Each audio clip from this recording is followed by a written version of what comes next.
माँ तो माँ है। बेटा पारुल, 3 बजने को है। खाना खाया कि नहीं? ओहो माँ, नहीं खाया। आप चिंता ना करो, अभी खा लेती हूँ। ठीक है, 15 मिनट में फिर फोन करती हूँ। सब काम छोड़ पहले खाना खा। कहने को तो निर्मला जी पारुल की सास है, पर शादी के बाद उसकी हर इच्छा का ध्यान रखते हुए भरपूर प्यार दिया, हर जरूरत का ख्याल रखा। फटाफट टिफिन खोल खाना खाने बैठी ताकि माँ को तसल्ली हो जाए। खा पी 15 मिनट आराम करने की सोच किसी को कमरे में ना आने के लिए चपरासी को बोल दिया। आंख बंद कर बैठी ही थी कि 1 साल पुरानी यादों ने आकर घेरा। उसकी और साहिल की जोड़ी को जो कोई देखता यही कहता, एक दूसरे के लिए ही बने हैं। परस्पर इतना आपसी प्रेम कि शादी के 24 साल बाद भी एक साथ घूमते फिरते यही कोशिश करती रही, हर क्षण साथ ही रहे, पल भर को भी अलग ना होना पड़े।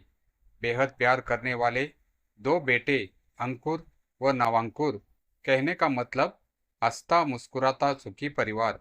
किंतु विधाता के मन की कोई नहीं जानता। पिछले साल नए साल की पार्टी का जश्न मना खुशी खुशी सोए, रात को अचानक साहिल की छाती में तेज दर्द उठा।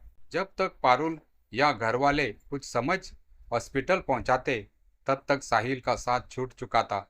पारुल की दुनिया वीरान हो चुकी थी। सुबह से ही लोगों का आना जाना शुरू हो गया। साहिल थे ही इतने मिलनसार, जिंदा दिल कि कोई विश्वास नहीं कर पा रहा था वो अब नहीं है। अनंत यात्रा के लिए निकल चुके हैं। पारुल को समझ नहीं आ रहा था, या यूं कह ले समझना नहीं चाह रही थी। ये क्या हो रहा है? एकाएक जिंदगी में कैसा तूफान आ गया जिससे सारा घर बिखर गया, तहस नहस हो गया।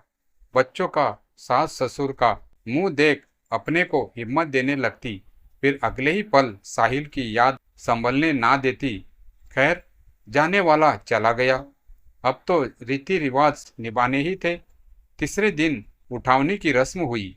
विधि विधान से सब होने के बाद निर्मला जी पारुल की तरफ देख बोली, जल्दी से अच्छी सी साड़ी पहन तैयार हो जा, आज ऑफिस खोलने जाना है।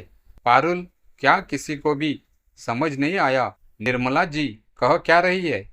कुछ देर से फिर बोली, जा पारुल, तैयार होकर आ, तुझे आज से ही साहिल का सपना पूरा करना है। जो उसका मोटर पार्ट्स का काम है, जिन ऊंचाइयों तक वो ले जाना चाहता था, अब तुझे ही पूर्ण करना है।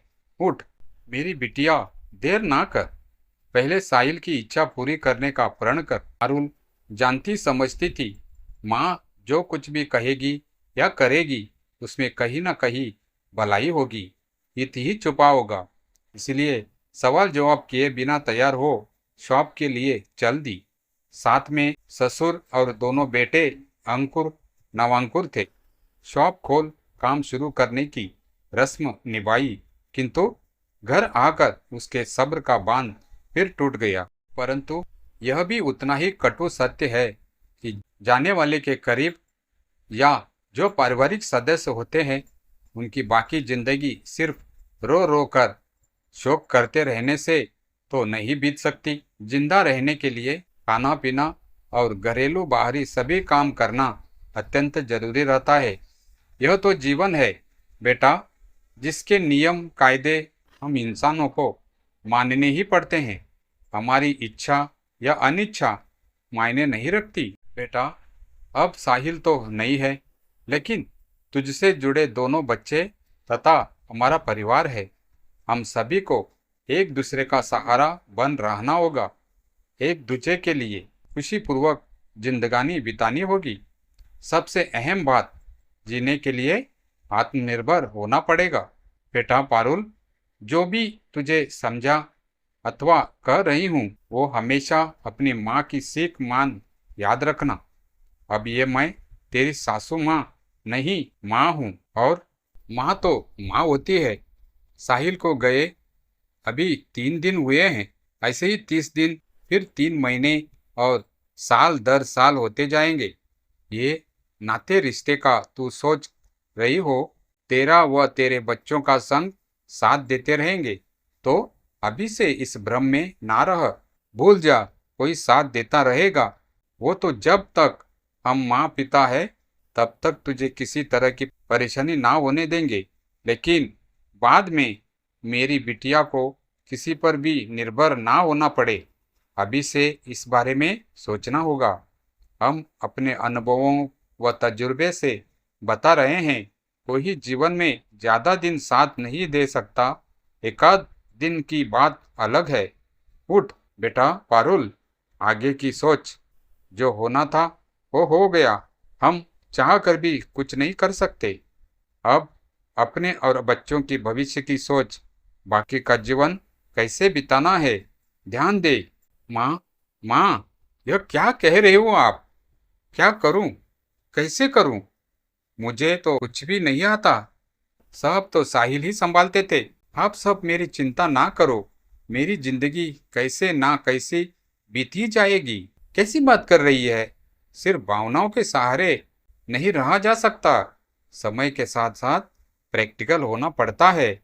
जिंदगी बसर करने के लिए बहुत कुछ सहना और फिर करना भी पड़ता है। साहिल तो यादों में हम सब के साथ हमेशा रहेगा।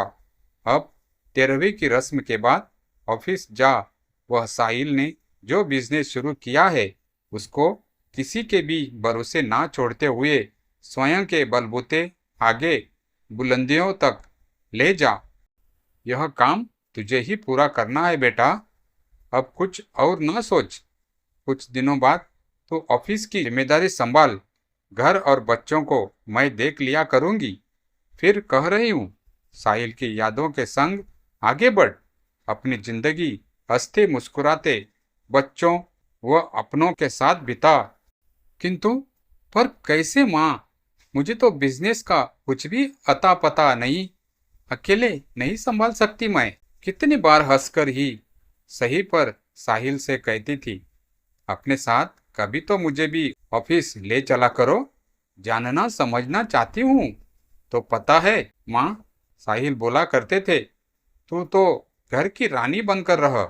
किसी बात की चिंता ना कर, मैं हूं ना सब संभालने के लिए। अभी तुम ही बताओ, ऐसा कहकर फिर क्यों छोड़कर चले गए मुझे? अब कैसे संभालूं? कोई बात नहीं मेरी बच्ची। होने का किसी को नहीं पता कब क्या हो जाए, कोई नहीं जानता। यहाँ तक कि अगले पल की खैर खबर नहीं रहती।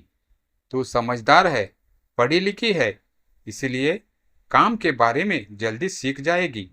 तेरे पापा को भी थोड़ी बहुत बिजनेस की जानकारी व समझ है। वैसे तो साहिल अपने पापा को भी ऑफिस ना आने देता था।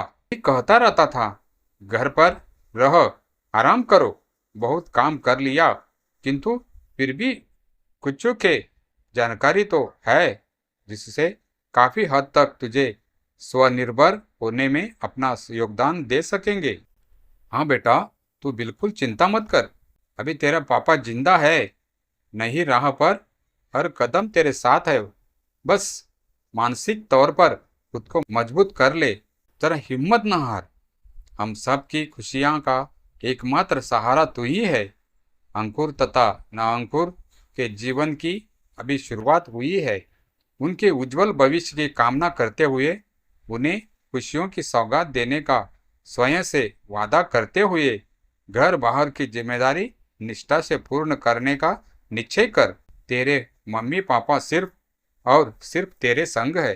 पारुल, अब दोनों की बात का मान रखते हुए स्वाभिमान के साथ अपने उद्देश्य को हर हाल में पूरा करना। हिम्मत कर। एक और बात मन की कहना चाहूंगी बिटिया, यदि जीवन के किसी मोड़ या रास्ते में दूसरा साहिल मिलने लगे तो इधर उधर की परवाह किए बिना निसंकोच उसका हाथ थाम लेना। इससे सफर जीवन का आसानी से कट जाएगा, समय का ज्यादा मालूम ना पड़ेगा।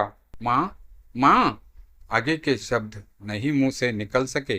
निशब्द हो चुकी थी पारुल। सिर्फ अपने माँ पिताजी तुल्य सास ससुर को निहार रही थी। तभी मैडम, मैडम, ये आवाज से पारुल का ध्यान भंग हुआ। चेतना में ऑफिस लौटी। हाँ हाँ बोलो, क्या कहना चाहते हो? वो मीटिंग के लिए आपका सभी इंतजार कर रहे हैं। बता दें कब शुरू करनी है? ओहो, तुम सभी मेंबर्स को जाकर कह दो 10 मिनट से बातचीत करते हैं। पारुल उठी, एक गिलास पानी पिया, अपने सासू माँ यानी अपनी माँ को मन ही मन हाथ जोड़ तहे दिल से धन्यवाद दिया, क्योंकि उन्हीं के स्नेहपूर्ण मार्गदर्शन से प्रेरित हो कुछ ही समय में आत्मनिर्भर बन अपना आत्मसम्मान, अपनी खुद की पहचान बनाने में कामयाब हो सकी थी।